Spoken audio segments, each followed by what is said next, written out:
I'm Alice Moore, and as part of the 2023 Knowledge to Know-How Forum, we've dug some soil pits across the road at Main Camp.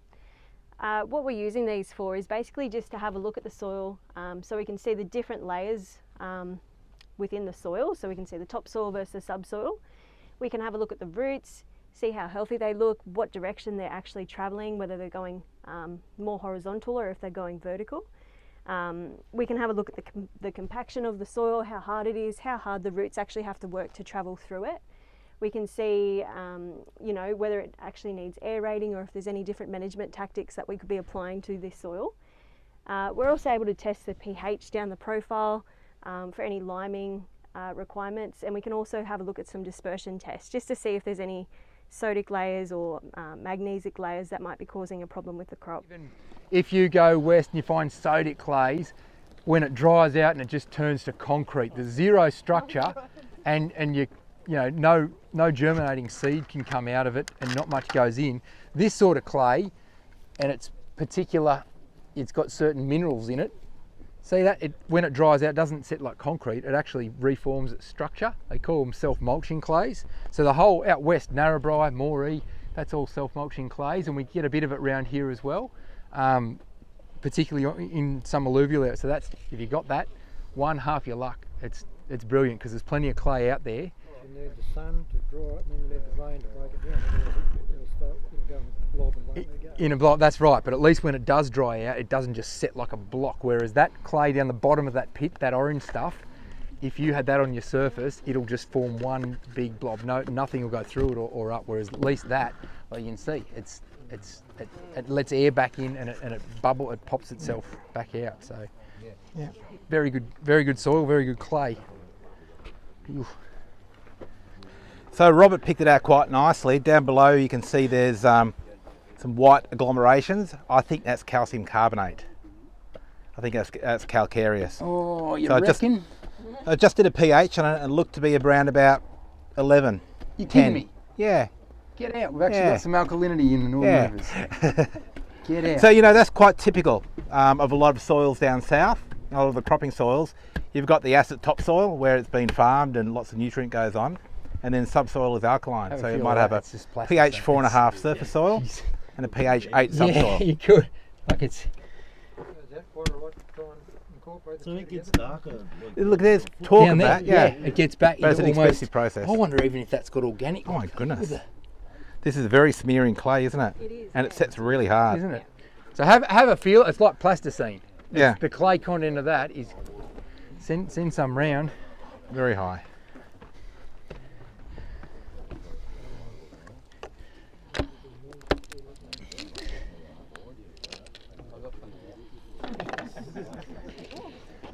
But even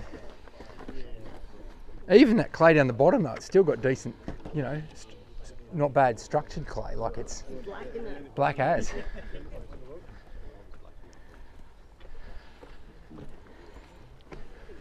Where's our tree line? It's the tree line. Take some of this out of the other. Yeah, go and throw it on. But it is, some of those sandy paddocks are yours. That's the problem. They're just too sandy. They don't hold anything. And Terry, it also appears to be quite dispersive as well. Is it? Yeah, it's a little bit hard to tell from a little kit like this, but yeah, I'll call that soil probably a bit dispersive. Okay. Where was that one from? Oh, it was just a piece that Terry gave me. Terry, do you want to give us a bit of surface soil? So was that the middle layer, or was that I the think dark that was black I think stuff that was the down middle bottom? layer. So I'll get you a bit of the surface, and then I'll get you a bit of the dark black stuff Yeah. down the bottom. Actually, don't worry about the surface. That's not dispersive. You can tell from the structure. Whack it in anyway. Whack it in. I'll get you some of these dense black stuff from down It'll here. do I don't pH. think it's dispersive either. It looks like it's. Almost looks like coal. Alice, can you do the surface soil, please? Dispersion or- No, pH. I'll just run. That's right. It's a bit hard to do a pH, but look, it went kind of bright purple on it. Yeah. There's the stuff from the bottom. Yeah. Oh my goodness. You spoilt for choice. Yeah, right. That's some little tiny root hairs. Isn't it? Yeah, look at them. What are you? And Why was don't you hang on to it that? just not rain, What's or- happening here is the roots are forming around the and then big nothing. peds. As we predicted, Terry, the surface soil is almost non-dispersive altogether. Okay. Whereas that layer a little bit deeper down, look, I wouldn't call it highly dispersive. A bit. It is definitely slaking.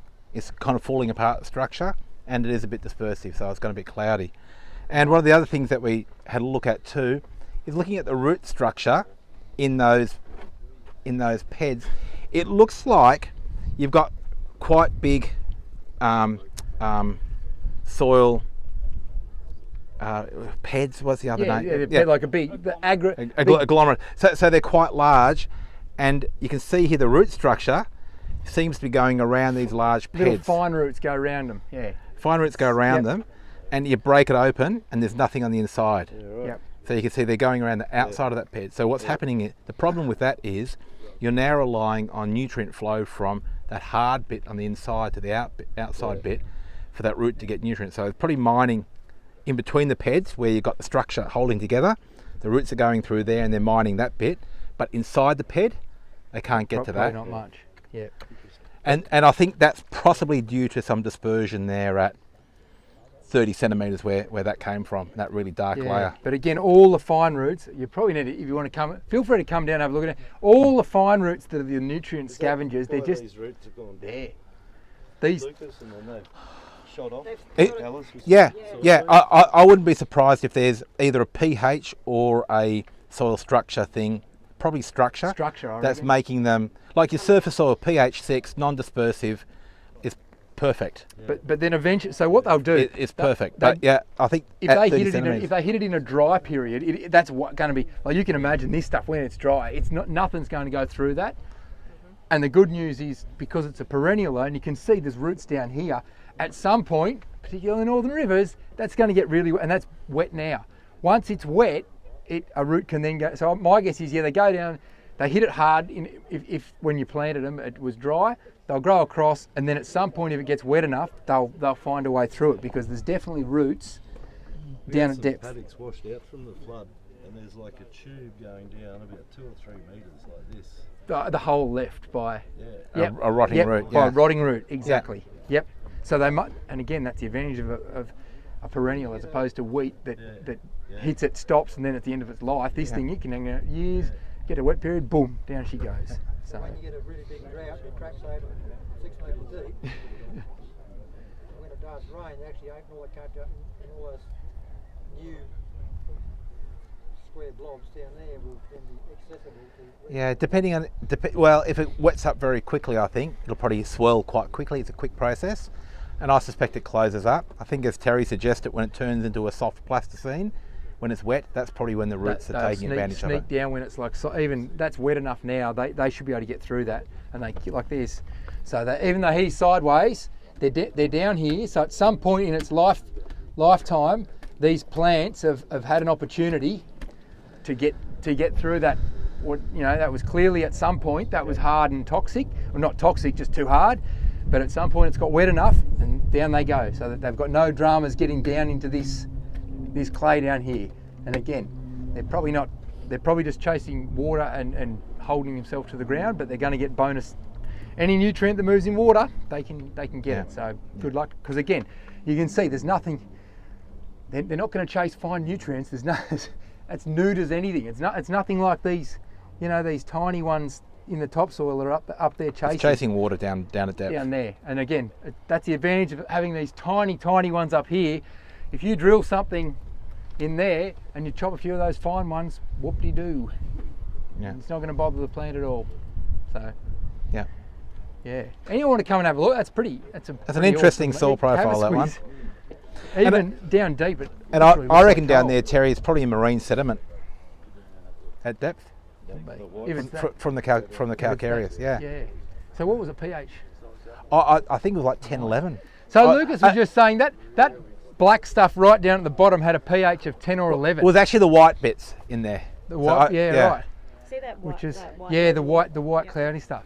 And so usually when you get that, No, they're hard. that's what limestone has that. Like limestone. And it comes from marine sediments. Yeah. So old sea creatures that die, and that's their shell. That's where you get. That's what they form limestone. Yeah, I don't know if that's been dragged up by the. I reckon it's all down there. Down in at that, and it went apparently. It was quite gravelly there at depth. So. Yeah. But still, look at this. It's got good structure. Like that stuff down there, still pretty well structured. That Yeah. almost coal-like, Yeah. whatever it is. Dangerous in that pool there. Yes. Yep. So I was just checking to see whether, because you've got heavy machinery going on here, whether or not, because a lot of the sugarcane farmers worry about that their cane is really only exploiting below their mound. The reason being, if that's so compact, roots mightn't be able to actually get across and in it. And so I was just checking to see whether they are actually able to use that soil, and it appears they are. There's roots even in the wheel tracks. So even that soil is being used, you know, the plants are exploiting it. Yeah. Which is You would good. imagine the bulk density would be a bit higher, It'd be there higher. than on the mound. Yep. But I don't think it's impeding root growth by the look of Does it. not seem to be. No. So there's still fine roots, and it's away we go, which is good.